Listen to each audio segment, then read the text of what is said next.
शाही मस्जिद सर्वे के दौरान संभल में हिंसा हुई थी, कई लोगों की मौत हो गई। उसके बाद तमाम राजनीतिक पार्टियां एक दूसरे पर आरोप लगा रही हैं। समाजवादी पार्टी का कहना है कि भाजपा की ओर से ये साजिश की गई और भाजपा का कहना है कि समाजवादी पार्टी की ओर से ये साजिश की गई। मेरे साथ बात करने के लिए मंत्री ओम प्रकाश राजभर जी हैं। सर, हिंसा हुई, काफ़ी बड़े पैमाने पर हुई, कई लोगों की मौत हुई, तो इसमें क्या आप देख रहे हैं? क्यों ये हिंसा हुई, इसकी क्या वजह है? कि सबसे पहले तो आज संविधान दिवस है। संविधान दिवस के अवसर पर पूरे देशवासियों को सुहेलदेव भारतीय समाज पार्टी की तरफ से ढेर सारी शुभकामनाएं।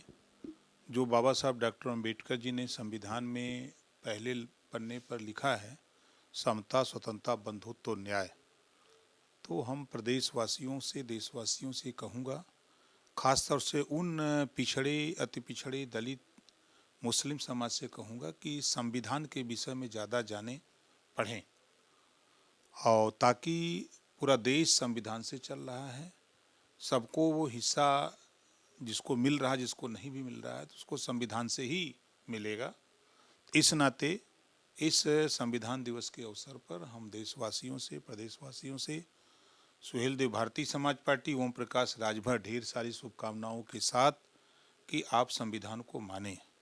और जैसा कि जिक्र आपने संभल का किया, देखिए, चुनाव हारने की खीस, समाजवादी पार्टी चुनाव के पहले बड़ा ढिढोरा पीट रही थी कि हम 9 सीट जीत रहे हैं, 9 जीत रहे हैं। आप ही लोगों के चैनल पे चल रहा था। चुनाव हारने के बाद समाजवादी पार्टी उस फिराक में है कि प्रदेश में दंगा करावें, क्योंकि कुंदरकी सीट पर जहां 60% मुसलमान खुल करके बीजेपी को वोट दिया और बीजेपी भारी बहुमत से जीती और समाजवादी पार्टी की जमानत जब्त हो गई। ये समाजवादी पार्टी को पच नहीं रहा है, उनके नेताओं को, कि ये मुसलमान बीजेपी को वोट क्यों दिया।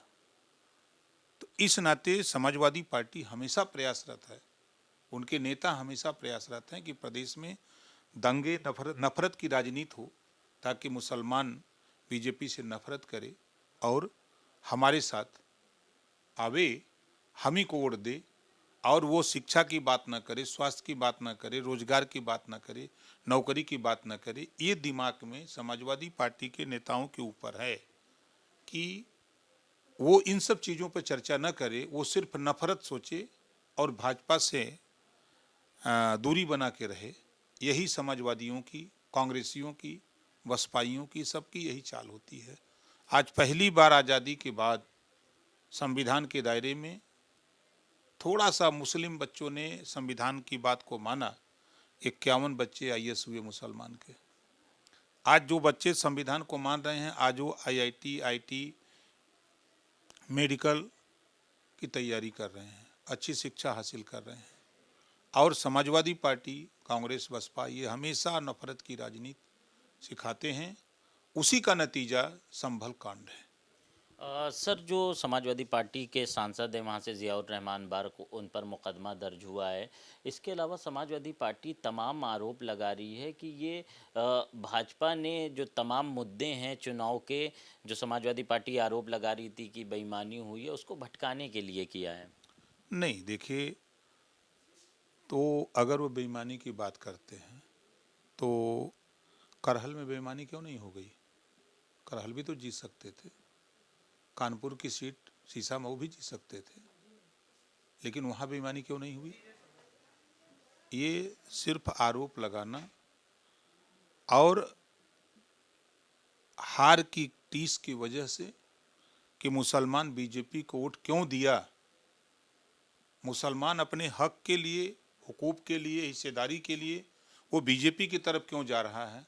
हमने तो उसको पढ़ाया, कांग्रेस ने पढ़ाया, बसपा ने पढ़ाया, सपा ने पढ़ाया, कि हम लोगों ने उसको तो पढ़ाया मुसलमान कौम को कि तुम्हें बीजेपी से दूरी बना के रखना है। तुम शिक्षा की बात मत करो, तुम रोजगार नौकरी की बात मत करो, तुम अपने विकास की बात मत करो, दवाई की बात मत करो, तुम बात करो सिर्फ तो नफरत की। भारतीय जनता पार्टी से नफरत करो और उससे दूरी बना के रहो। यही सपा, बसपा, कांग्रेस के लोगों ने पढ़ाया है। आज मुसलमान अपनी नज़दीकी बना रहा है, उसको लाभ मिल रहा है। चाहे आयुष्मान कार्ड मुसलमान को भी बन रहा है, ऐसा नहीं कि खाली एक जाति को बन रहा है, एक धर्म को। आप अगर जीरो पॉवर्टी योजना बनी है, उसमें पात्रता में जो भी आएगा कोई भी जाति धर्म का उसको मिलेगा। 5 लाख का लोन बिना ब्याज का सरकार दे रही है, उसमें मुसलमान भी लेगा, सिख ईसाई जैन हिंदू सब लोग लेंगे। राशन बंट रहा है तो ऐसा तो मनाही नहीं है कि मुसलमान को मत देना। तो ये समाजवादी पार्टी के लोग नफरत करते हैं, बदनाम एनडीए गठबंधन को करते हैं, भाजपा को करते हैं कि ये लोग गलत करते हैं। एक और खुलासा भी हुआ है कि ये जो पूरी हिंसा हुई है तुर्क और पठान के वर्चस्व को लेकर ये हुई है। देखिए, वहाँ के कमिश्नर का क्लियर बयान आया है कि छत से फायरिंग हुई है, उस फायरिंग में लोग मरे हैं और आपस में लड़ाई जो हुई है वहाँ, वो मुसलमान में आपसी लड़ाई की वजह से ये घटनाएं हुई हैं। उसको सपा बसपा कांग्रेस के लोग तुल दे रहे हैं कि ये भाजपा करा रही है। उसको हवा वहाँ का सांसद दे रहा है कि मुसलमान बीजेपी से नफरत क्यों कम कर दिया, क्यों उससे संपर्क कर लिया, क्यों वोट दे दिया, इस तरह का जो वो सिखा रहे हैं मुसलमानों को। जनता से क्या अपील करेंगे आप संभल की? देखिए, संभल की जनता से हम अपील करेंगे कि आप सौहार्द बनाइए, भाईचारा मिल्लत, मोहम्मद साहब ने कहा है कि भाईचारा मिल्लत के साथ रहिए, दोस्ती करके सरकार के साथ रहिए तो अमन चैन रहेगा। आपस में नफरत करोगे तो नफरत से किसी को कुछ मिला नहीं है। तो भाईचारा मिल्लत अगर आप मोहम्मद साहब को मानते हो तो उन्हीं के जो आदेश हैं, जो उनके विचार हैं, उसी को मान करके हम सबको मिल करके रहना चाहिए। हमको विकास के लिए लड़ना चाहिए, शिक्षा के लिए, स्वास्थ्य के लिए, रोजगार के लिए, नौकरी के लिए हमको लड़ना चाहिए कि हमारे बच्चे अच्छी शिक्षा हासिल कैसे करें, हमको अच्छा स्वास्थ्य कैसे मिले, हम अमन चैन से रहें। ये हम संभल ही नहीं, पूरे प्रदेश वासियों से, देशवासियों से कहूँगा कि सब लोग मिल करके रहें।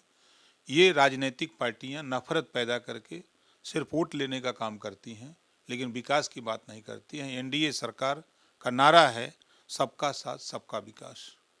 बहुत शुक्रिया हमसे बात करने के लिए। मंत्री ओम प्रकाश राजभर जी थे, जिनका कहना है कि जो संभल हिंसा हुई है उसमें कहीं ना कहीं समाजवादी पार्टी ने हार की टीस दिखाई है, यही वजह है कि वहां पर हिंसा हुई। फिलहाल उन्होंने जनता से अपील भी की है कि शांति व्यवस्था बनाए रखें। कैमरा पर्सन अरविंद कुमार के साथ कफीलुर रहमान, भारत समाचार, लखनऊ।